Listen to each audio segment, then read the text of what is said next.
Welcome to lesson 3 of our square roots unit. This is going to be a very short one because we're just going to touch on the square roots of non-perfect squares.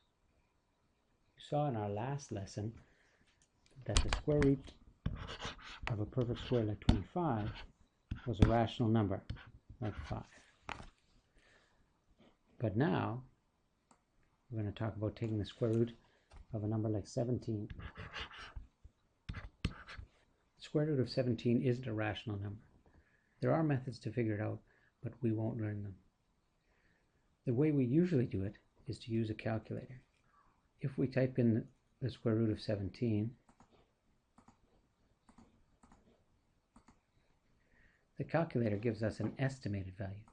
We usually round this off to 2 decimal places.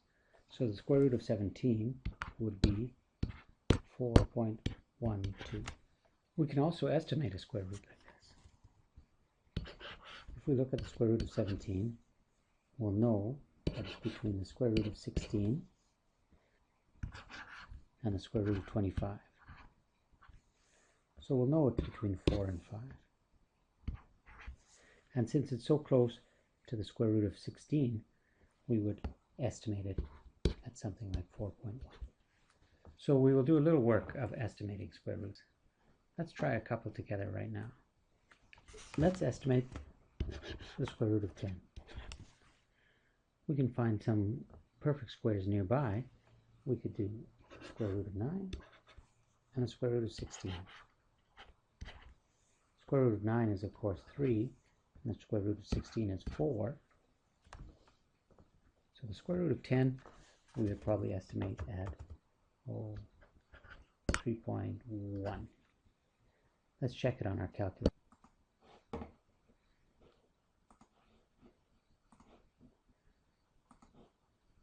Square root of 10, 3.16.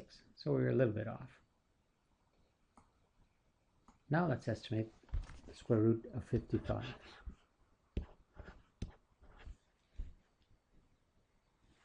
We'll pick 2 square roots of perfect squares that bracket it. A good one would be square root of 49, and another one, square root of 64. Square root of 49 is of course 7, and square root of 64 is of course 8.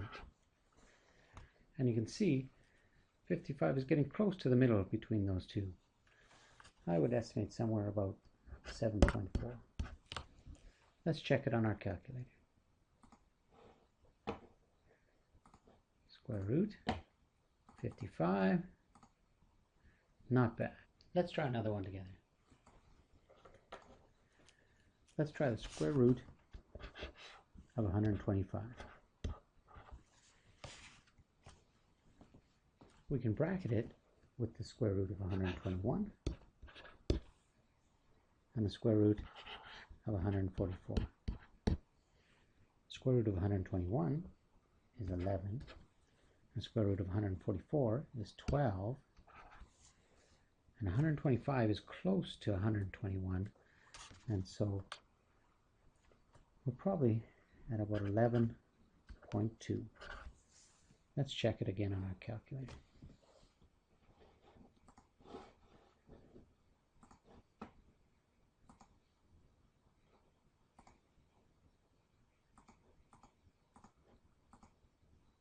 Not too bad.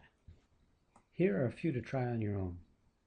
Estimate them to 1 decimal place and then check them on a calculator.